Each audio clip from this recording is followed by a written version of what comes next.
चलिए हमारे आप इस नए वीडियो में आपका बहुत बहुत स्वागत है। तो पिछले वीडियो में हमने आपको बताया था कि असर्टिव सेंटेंस और असर्टिव सेंटेंस के पार्ट के बारे में, ठीक है। तो अब हम उसके आगे का जो है वो पढ़ा रहे हैं। सेकेंड भाग है जो इसका काइंड्स है इंट्रोगेटिव सेंटेंस।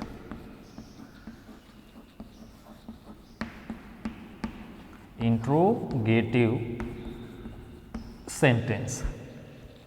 इंट्रोगेटिव सेंटेंस का हिंदी क्या होता है? प्रश्नवाचक वाक्य। इंट्रोगेटिव सेंटेंस का हिंदी क्या होता है? प्रश्नवाचक वाक्य। प्रश्नवाचक वाक्य का मतलब क्या है कि इसमें दो प्रकार के वाक्य पाए जाते हैं। इंट्रोगेटिव सेंटेंस में कितने प्रकार के वाक्य पाए जाते हैं?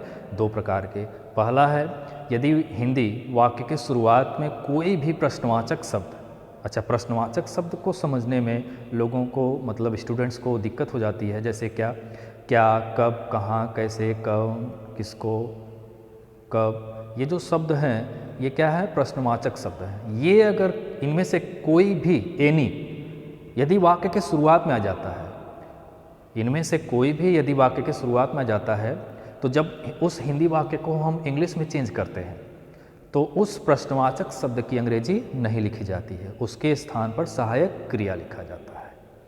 ये नंबर 1 हो गया। नंबर 2 क्या है कि यदि वही प्रश्नवाचक शब्द किसी वाक्य के बीच में आए, यदि वही प्रश्नवाचक शब्द किसी वाक्य के बीच में आता है तो उसकी अंग्रेजी क्या होती है? सबसे पहले लिखी जाती है, तो उसको इंट्रोगेटिव सेंटेंस भी कहा जाता है। और दोनों प्रश्नवाचक वाक्य के अंत में क्वेश्चन मार्क जरूर लगाया जाता है। यदि क्वेश्चन मार्क हम नहीं लगाएंगे तो वो प्रश्नवाचक वाक्य रॉन्ग हो जाता है, ठीक है। तो इंट्रोगेटिव सेंटेंस की डेफिनेशन क्या है कि जिस वाक्य में किसी भी कार्य के बारे में या किसी भी वस्तु के बारे में कुछ पूछा जाता है तो उस वाक्य को इंट्रोगेटिव सेंटेंस कहते हैं। जैसे पूछने का वाक्य है, मतलब क्या तरीका है, जैसे do you go to school, do you go to school. इसका हिंदी क्या है कि क्या आप स्कूल जाते हैं। इसका हिंदी क्या है कि क्या आप स्कूल जाते हैं।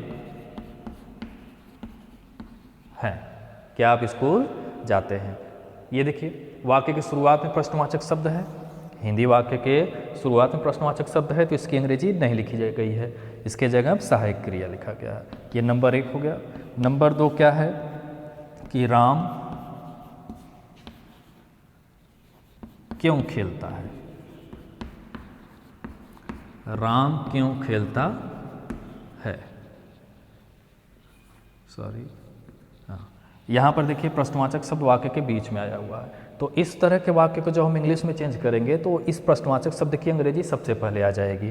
तो क्यों की अंग्रेजी why does Ram play, question mark, ठीक है। तो इंट्रोगेटिव सेंटेंस जो होता है दो तरह से बनता है।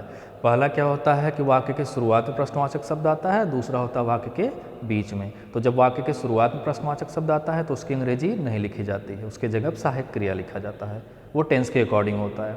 और यदि वाक्य के बीच में वही प्रश्नवाचक शब्द आए तो उसकी अंग्रेजी सबसे पहले लिखी जाती है। तो इंट्रोगेटिव सेंटेंस की क्या परिभाषा हम बता रहे हैं फिर से आपको कि जिस वाक्य में किसी भी कार्य या किसी भी वस्तु के बारे में कुछ प्रश्न पूछा जाता है तो उस वाक्य को इंट्रोगेटिव सेंटेंस कहते हैं और उसमें प्रश्नवाचक शब्द का भी प्रयोग किया जाता है और वाक्य के अंत में प्रश्नवाचक चिन्ह जो कि यहाँ पर लगाए हुए हैं इसका प्रयोग करना अति आवश्यक है। यदि हम ये प्रश्नवाचक चिन्ह नहीं लगाते हैं तो वाक्य गलत हो जाता है।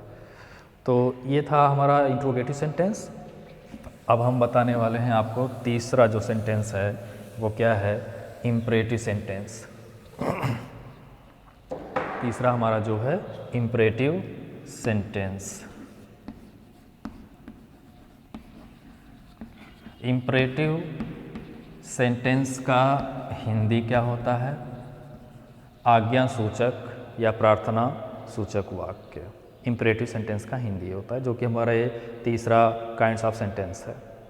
तो इम्परेटिव सेंटेंस क्या होता है कि जिस वाक्य में आज्ञा देने का बोध हो, आज्ञा लेने का बोध हो, तो उस वाक्य को इम्परेटिव सेंटेंस कहते हैं। और इम्परेटिव सेंटेंस जो भी रहता है उसमें कर्ता सेकंड पर्सन जो यू होता है वो छिपा रहता है। जैसे हम लिख रहे हैं कि एग्जाम्पल में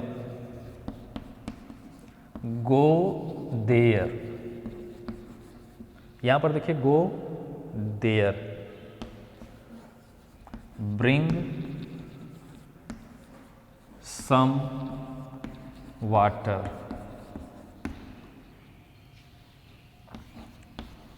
ओबे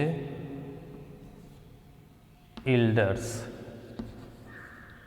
ठीक है, यहाँ पर देखिए गो देयर, वहाँ जाओ, ब्रिंग सम वाटर, कुछ पानी लाइए, ओबे एल्डर्स, बड़ों की आज्ञा का पालन करिए।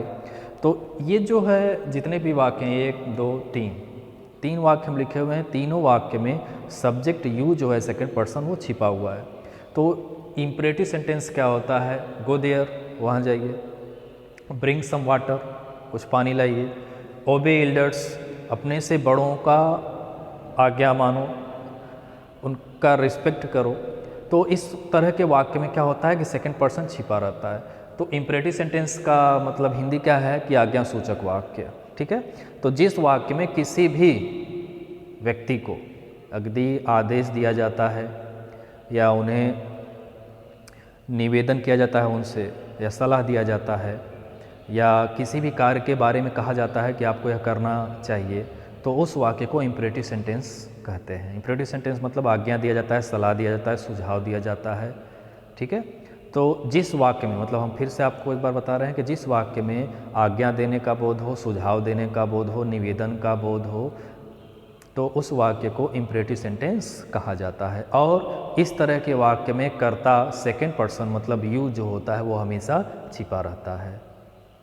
ठीक है, तो इम्परेटिव सेंटेंस व इंट्रोगेटिव सेंटेंस जो हम आपको बताए हैं इसको आप समझिए, और इसको हमें आप कमेंट में ज़रूर कमेंट करके बताइए यदि उसमें कोई आपको दिक्कत है तो।